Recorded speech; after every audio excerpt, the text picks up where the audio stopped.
Can you tell us how Nuwati and ancient wisdom relate to evolution?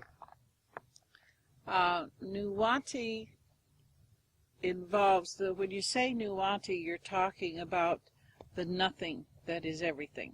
That's Nuwati. The Taoist would say there is nothingness. My interest in Taoism as a young person was the reflection of how much of it actually related to the indigenous perspectives that my grandmother and my elders taught me. Okay, so when we say Nuwati, we're talking about an all-knowing state and a perfect or an all-encompassing power. And we don't want to be afraid of the word power by making it sound like some aggressive sense of ownership or dominance. Power in itself is just the strength and the very essence of everything that actually has presence. And so Nuwati is that. Nuwati is that everything that is nothing at the same time. And that nothingness that becomes everything. So it's strength, it's power, it's life, it's death.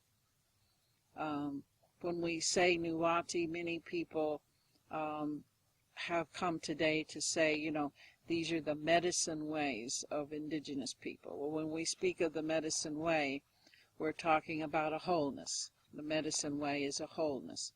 And in that wholeness, then, energy and life, as where we're sitting, everything here is alive. Everything has presence. When we hear scriptures and studying theology, all people's scriptures links into each other. So it's kind of ridiculous to me to see the competition and the politics, the spiritual politics that develops in religions, because the seed of truth that makes them a religion tie them all together. And so it's that oneness that we can't escape, and that oneness now that we're saying, we're calling them new sciences. All the new sciences are saying, talking about this oneness. It's always been oneness. In some of the work, I love some of the work that's showing how we've evolved through the different worlds. In Nuwati, we see that there are different perspectives of this. I do want to say that, but my particular perspective and way of thinking is we're in our fifth world. We have 7 worlds to go through, so we have 2 more worlds that will actually help us evolve to being the ultimate being that was planted and seeded to be as human. So as we're moving to that, we have come through the very evolutionary cycles of just the grossness. We've gone from gross matter to a very light and intelligent matter. And mankind, humanity, is at such a wonderful peak and magnificence of itself that it's a great time to be in the earth and to see all the wonder around us and to give time to it. In the first world, there was just acceptance of the oneness of Creator. And then we decided to experience the free will and to take ourselves away. So through all of the worlds that we've been in so far, we have evolved in separation. The indigenous perspective has always held that we are energy and life, and everything is energy and life that is created. Therefore, if you can see it and you say it exists, it's part of you. And in that oneness, making it part of you, you respect it. You realize it has its place, and that, it would be like, okay, I have 2 arms and two legs. I give respect to the fact that I can move about better with 2 arms and 2 legs. I would be quite dampened in brains, wouldn't I, if I decide to cut off a leg just because I think 2's too many. Well, then we need to look at everything around us, that everything of itself is of itself that wholeness. And it's exciting to be part of that wholeness. So, many times in what we're saying, I hear the old ones speak, and when they speak, they say, I am the soil. I am the landscape. We understand that. I hear other people that will ask and say, what does that mean? So everything is alive. Everything is a part of the whole. And we don't want to discard any of that. So in Nuwauti, or in indigenous perspective, it's always been that we are of spirit. Then you had to go through, man's gone through its evolutionary cycles of where we become not part of spirit, but we become separate from. And that separation has really been what we've evolved through. And in that you see its effects throughout our whole history. The countries, the developing of countries and language, and any barrier that makes us separate from each other has been very destructive. Now these particular periods of worlds that we will be coming through, this will actually take us back through coming together in that oneness and seeing the extraordinariness of what we are as a being. No other time in our history, in our evolutionary process, did we come so far. Yes, we have come, we've destroyed ourselves, we have come, we've destroyed ourselves, we've come, we've destroyed ourselves. But now the cellular mass that we are, you have a history and a collective that at no other time did this humanity have.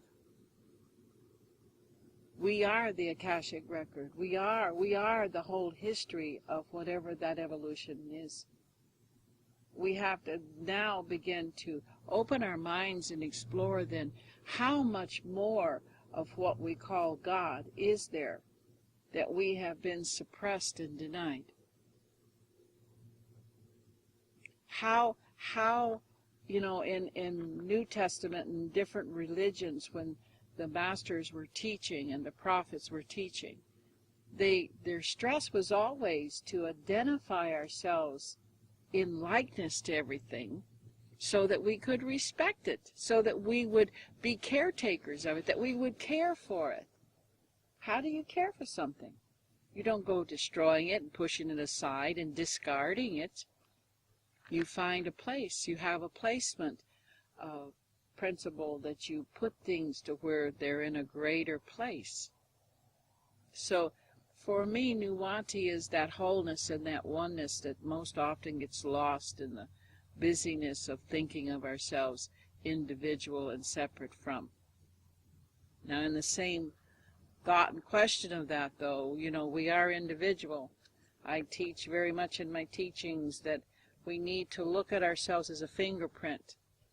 And in that fingerprint, there is no other fingerprint like yours. You can be identified as who you are and you individual, because no one else has that fingerprint. Then how does that fit into everything? Because you of yourself are uniquely so that nothing else can match you. When we role model ourselves after people, when we begin to try and identify ourselves by being more like somebody else or something else. Oh, such a loss. Such a loss. No matter how and what we take as a specimen, every cell in your body, and there are trillions of them, that's your nation, that cellular mass, are different. Are all different.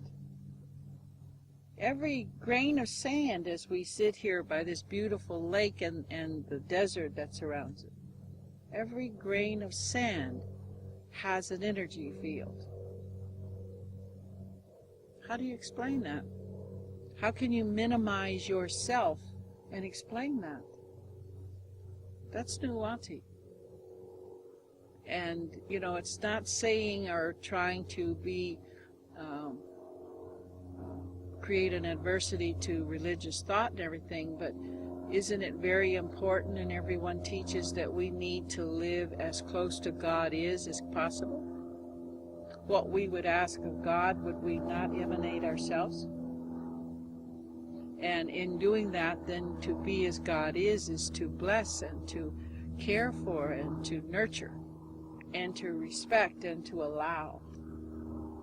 And so basically those are the cultural sustaining abilities that indigenous people have had from the first world. And I think that's what gives indigenous thought and spirituality such a powerful place in today's seekers, is that it has sustained. And no matter what evolutionary cycle the rest of the cultures and traditions have gone through, they've all come to knowing now that they kind of missed a few, pieces of the flute music and the song wasn't whole, and now they have to go back and think about this and that. And the sciences, when I come out of my grandmother's shelter, I started looking for ways to talk and to help people understand what I had learned and what I would call wisdoms. I had to go to science because there wasn't anything else. All of the sciences and the pursuit of those sciences and the study of the brain and mind helped me validate the wisdoms of our people. And in that, today, it's so wonderful to realize that a very large number of the population is actually exploring quantum physics, because quantum says what? That we're all one. Take it down to the smallest measure we can do, which is the atom. We're all one. And that would be just the natural inclination of anything the elders would teach or the indigenous people understand. We are of the mother. This body is of her. You can't take this anywhere else. I hear people saying, well, we're going to inhabit this planet and that planet and so forth. It's like, oh, not in this body, you're not. She takes care of all of it, this organic mass that you have. And if you've studied just the first level of anatomy and physiology, you understand the magnificence of what this enhousement of body is. Every system complementary to the other, each one working in flow to everything else that makes it whole. And it is the way then of all things. As above, so below. You're not in the universe is in you. See, when you start exploring the sciences, those things make sense. Those things are very comprehensible. Right now, to look at our world and to all the challenges that are going on, we've set that up. We had to. We've been praying and meditating for how long that there would be a harmony and there would be peace and all these things, these beautiful words that you use. How did you expect that to come without actually changing the frame of order, right? So now that those changes are definitely the challenges we're looking at, everybody is screaming, okay, we've been bad, we're being punished, and the end of the world's coming, and so forth and on. Well, what is changing is the way we live in this world, and to that there is an end, but a very, very powerful beginning, isn't it? That we begin to realize that we do need each other, that the individuality of that fingerprint says that everyone is important, and you can't mix them all in a mass. In that mass, just like in a salad, everything is individual of itself. And the combinations or the collective of what it is what makes it a greater mass of contribution to wholeness. So working together, understanding communication and how communication is the very root of community, then you don't have to wonder what somebody is saying or what somebody's doing or what somebody's up to. We're communicating. And that would be the future that will bring things that we have been looking for a very, very long time. Look around you.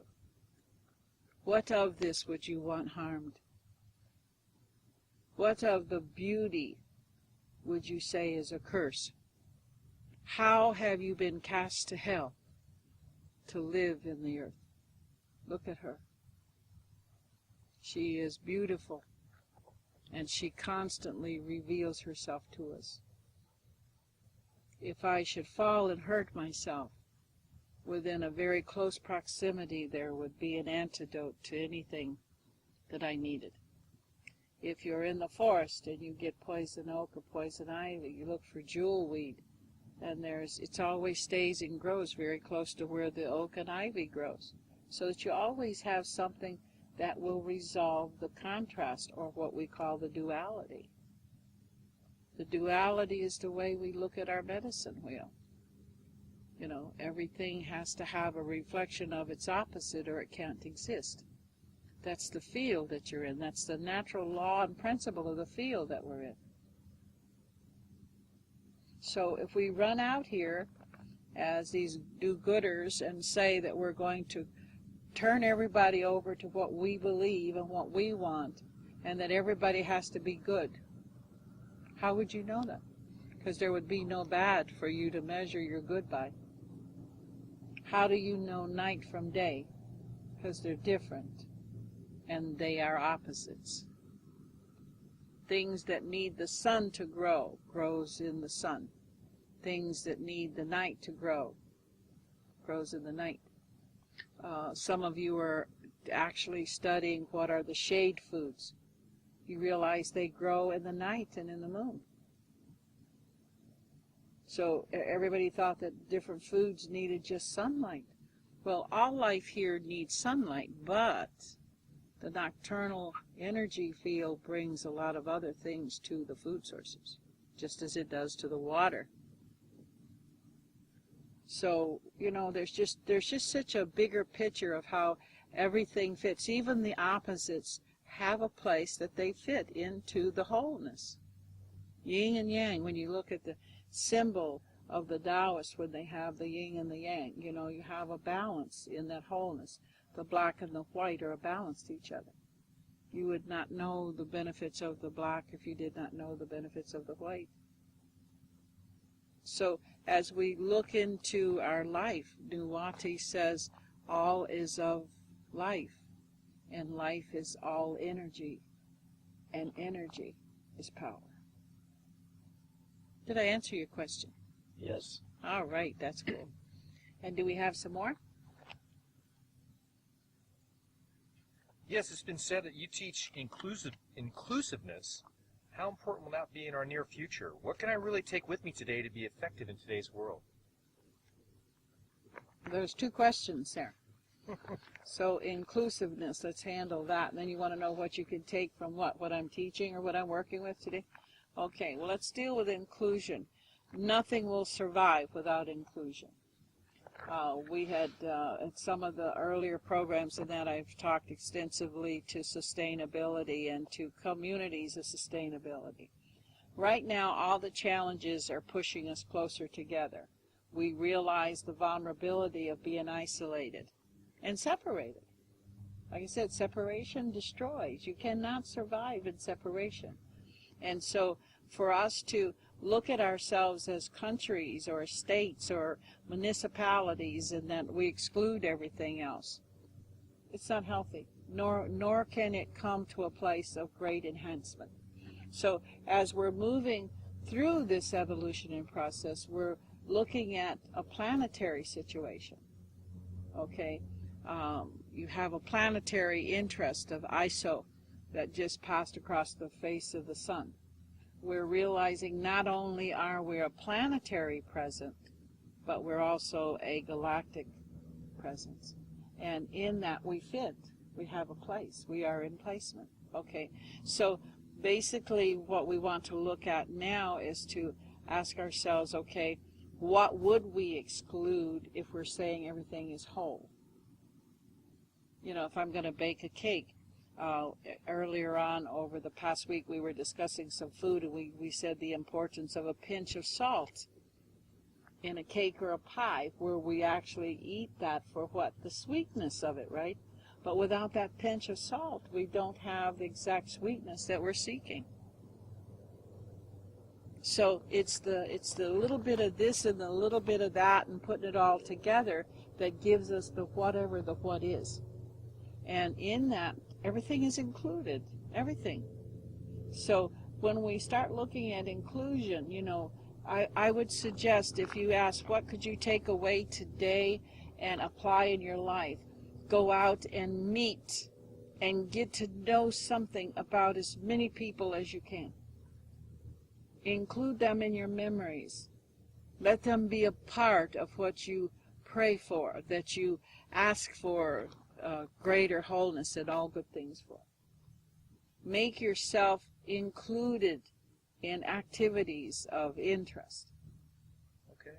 And in yourself, you know, in the personal space of self, in meditations, you know, you will, when we go into meditation, we include all of our parts of our body into the oneness of the space that we sit in. So we consider our feet, we consider our legs, we consider our hands, our arms, we consider the various levels of our trunk of our body, from, you know, from the pelvic basin up to the abdomen, and then to the heart, and on up, okay? So inclusion in that meditative state is us making sure we've brought the wholeness of the body into the stillness, right? And if you didn't, okay, that little foot, that toe, would then start to itch or hurt and get your attention anyway. By the inclusion of them in the meditation and the real acceptance of them just being there and doing whatever it is that they need to do, it's acceptable because you're going to take the mind into the stillness. Allows there to be less resistance and interruptions in the meditation. So if I go to an area and I realize that most everything that's happening right then and there is controversial to what I'm there about or what I'm doing, then I go into the stillness, I observe. In that state I can at least learn. I don't have to analyze everything and give it some usefulness or disuse, okay? I don't have to do that. I can just be included by being present and hearing what that is. If I disagree and I have the opportunity to state a particular different reflection, I can do that. But the point is that I don't want to just go where I'm always included and everybody just agrees with that. You know, I've had many people that'll say, you know, GMP, you're very controversial. I don't think it's aggressively necessary disruptive controversy. It's that I see things different or I have another idea. And I'd like to express that. Have you thought of this, or did you ever consider that? You know, and at the same time, listening to what's being said to see where that fits into what I may know or may not know. That's inclusion. To include everything is to be where you can learn and something new is happening. To meet somebody new, you know, especially for me, when I know that I have been maybe, I have an opinion. I don't want to say judgmental because judgment isn't something I do. But I have an opinion of maybe the way you're dressed. And I don't like that. I look in the room and see everything that I'm easy with. And I realize you're the greatest opportunity for me. So I'm going to come talk to you. Mm-hmm. I'm going to ask you about that shirt. I'm going to ask you about why you don't look like everybody else in this room. Did you not know that it was a shirt and tie event? You know what I'm saying? I'm gonna go to that because obviously I'm gonna know more and I'm gonna learn more because that's controversial. So for me, it's just inclusion would be just anything that's not familiar or comfortable, anything that I have an opposite opinion of. Controversial situations where people are being suppressed or they're suffering. But inclusion for me, again, is being there and knowing that that's not the most comfortable and peaceful place for me, is being there while that's going on. But then again, to consider what is the overall need of everybody. It doesn't have to be the way I think it needs to be, but how is it and what is it that people are asking to have different? And so, inclusion to me is really, really cool. And I think when you look at the individualness of what we discussed of what the fingerprint is, you're a part of the greater mosaic of humanity. So that beautiful piece of creation you have a particular role in. And I think that that's where your personal power comes in. As an indigenous thinking person, I would want to help a child or a person come into their own. And to come into their own means, what is that? What makes your fingerprint different than anybody's? So obviously you're coming in and you're being born of itself was an extraordinary addition to what's already here. So that each child born, planned pregnancy or not, is part of the greater humanity and what's happening with us. So we find all that we can to support its uniqueness. That uniqueness serves us all then. So that all happens with inclusion. Thank you. Excellent. Yeah. Thank you. And by the way, I'm okay with how you're dressed. Anyone else? We're coming to a beautiful sunset, so it will be time for us to do our sunset prayers in Yona time.